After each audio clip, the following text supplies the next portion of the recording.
Every year to have Ron here. We got one more performer this hour. We got John Fawcett is from Bainbridge Island, Washington. He grew up mid-coast Maine lobstering, seining, and gill netting with grandfathers, uncles, and cousins. And he's been writing poetry since the Dead Sea was only sick. So,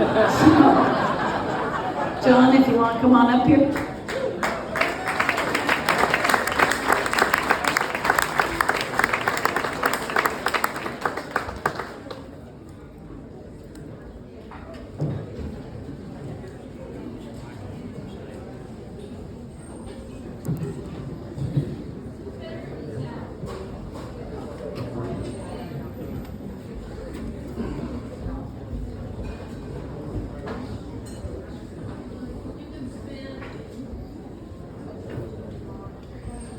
Okay, well, it's so nice to be here at FisherPoets and celebrating fishing community with verse and song.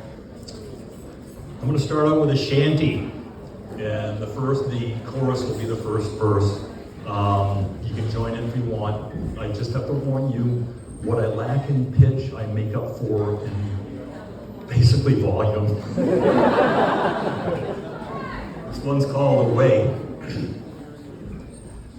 Away, away, I'm bound for the banks and leaving today. Away, away, I'll see you when I'm home. Been stowing and rigging for a month of days, 3 weeks of folk, she was bound to ways. My gear's aboard, my hammock slung, and I'm checking on my dory. Away, away, I'm bound for the banks and leaving today. Away, away, I'll see you when I'm home. I don't mind fishing in the month of May. It's foggy, yes, but we find our way. With the ship's bell ringing, you know it's near, and the grog and grub are waiting. Away, away, I'm bound for the banks and leaving today. Away, away, I'll see you when I'm home. In the winter months, when the gales will roar and your mittens freeze to the lines and oars, with a half a load, you head back in, or else you could be swimming. Away, away, I'm bound for the banks and leaving today. Away, away, I'll see you when I'm home. Well, the holds are filled and we're low on food, but it doesn't seem to darken our mood. With the dories stowed, the deck's all clear, we're bound for Rockland town, and the chorus is gonna change. Away, away, I'm bound for the barn and headed your way. Away, away, I'll see you soon, my darling. Away, away, I'm bound for the barn and headed your way. Away, away, I'll see you soon, my darling.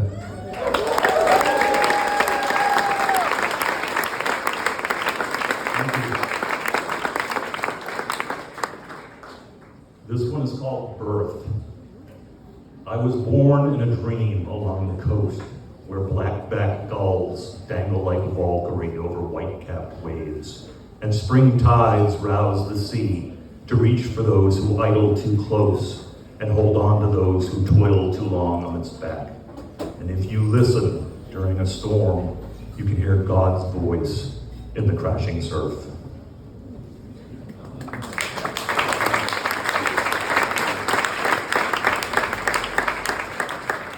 I gotta tell you, while sailing with seining with my grandfather, one of the favorite jokes that he used to say, and he fished for 70 years in all kinds of fisheries. One of his favorite jokes was, "There's no such thing as a sane fisherman."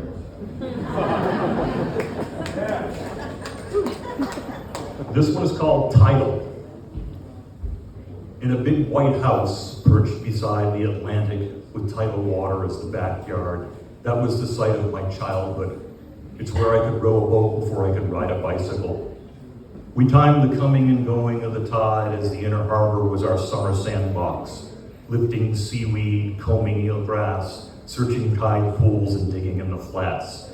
revealed crabs, minnows, and objects to keep in milk carton aquariums, until Mom, acting like the parole board for the incarcerated locals, persuaded their release.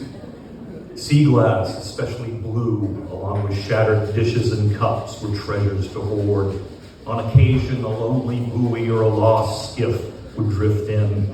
That excitement was short-lived as the boat owners showed up, usually by the next high water, tossing appreciation over their shoulder as they paddled away. We loved the ducks, we hated the herring gulls and the rarely sighted blackbacks, and wharf rats would clear the swimming ledge of neighbor kids in seconds. It's where I learned to swim, to be curious and careful, to navigate the slippery rocks and soft mud, to make a Clorox baler, and it's where I learned that jellyfish are the butterflies of the ocean.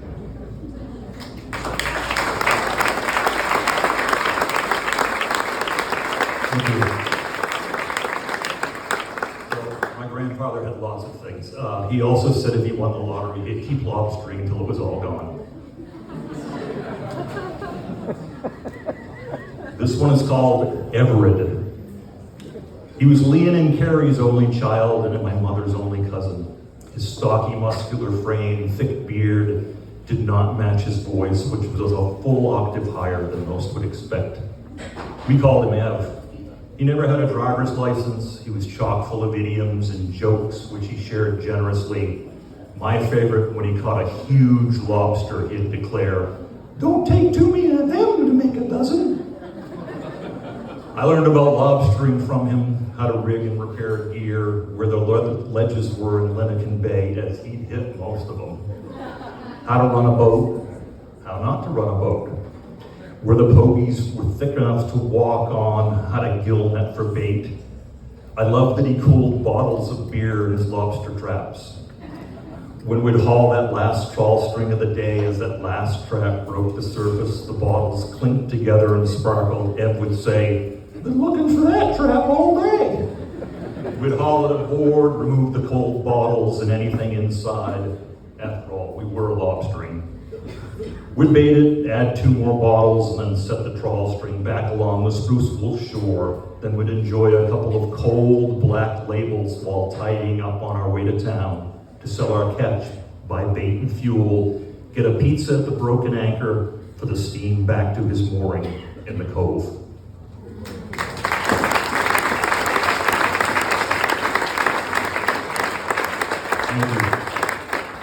I was tremendously lucky to grow up in a place where my family has been for 400 years. All my cousins, aunts, uncles, both grandparents, we saw them every day. And Everett I just loved Everett. He had lots of quirky projects. He told great stories, and he knew the family history, even the embarrassing stuff.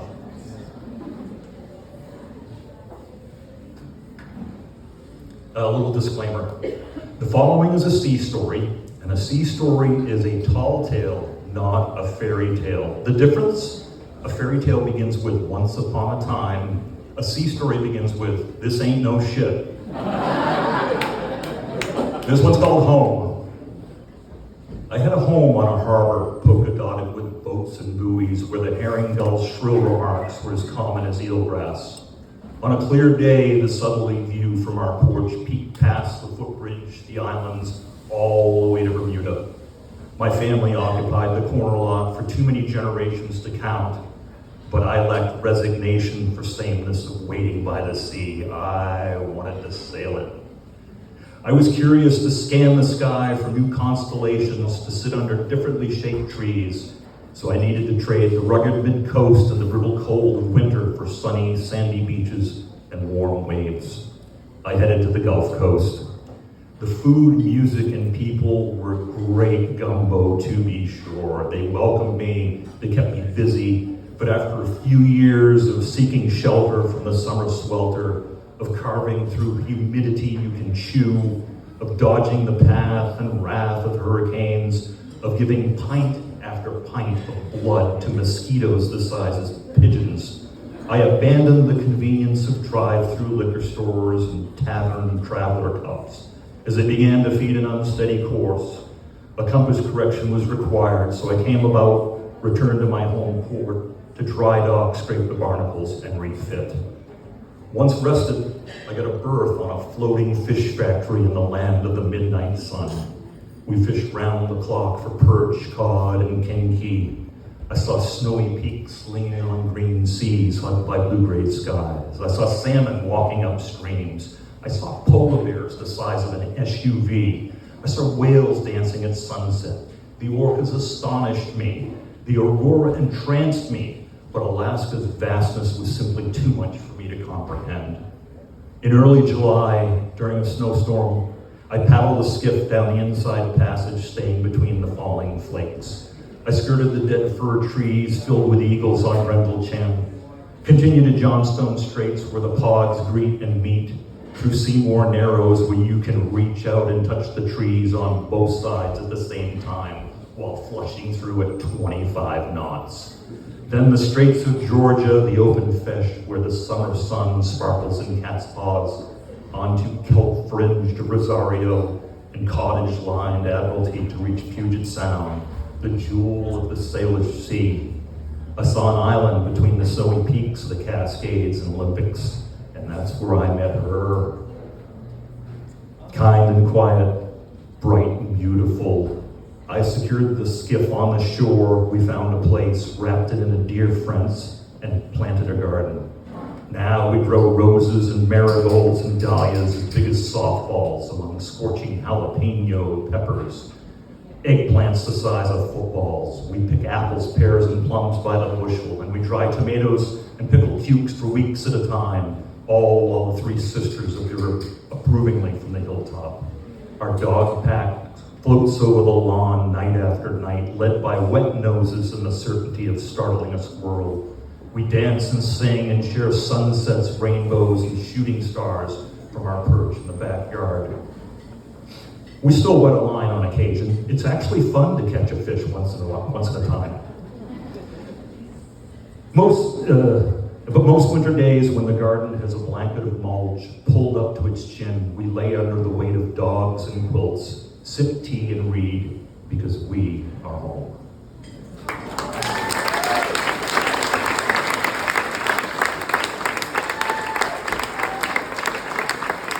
Thank you.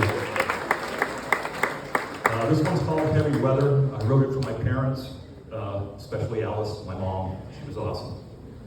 A storm endured for 94 years. She deftly navigated the wind and waves, surviving in the eye for 9 decades by sailing to exotic ports of call, away from the boom and bluster, fixing her position by sparkling stars and summer sun, all while providing a lead for her crew.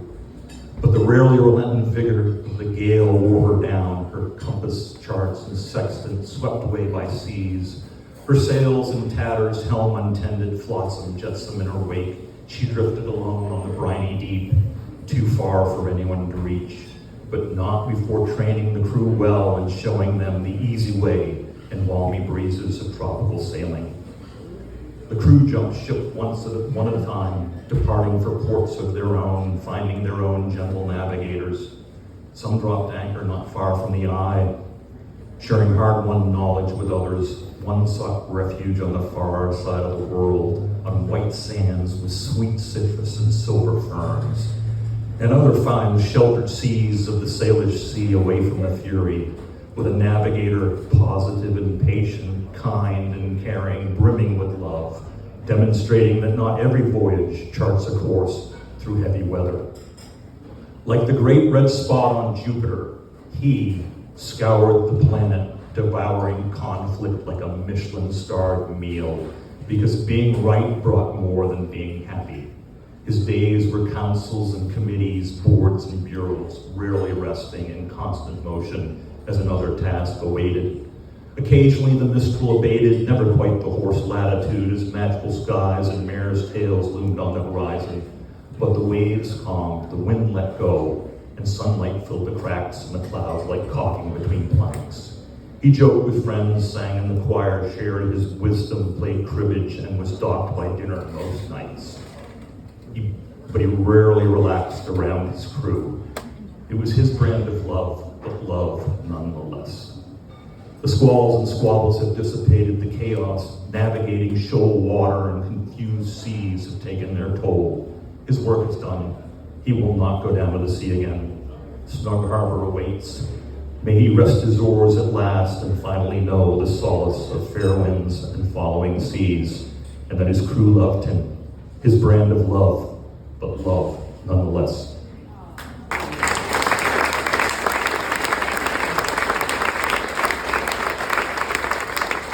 I gotta do this one real quick. This is for all the folks who stay on shore and take care of things when we're off in boats. This one's called Hazel Smile. I wrote it for my wife Valentine's Day last year. And okay, here it goes. I wake to your hazel smile, and I am released from worry and weariness. A conversation, a caress, a cuddle, a kiss brings a closeness that before you did not exist. In you, I sense the beauty of the world, the calm, the openness, the kindness, and I want it for myself. You are grace personified, and I am grateful beyond expression. Thank you for listening. Thank you for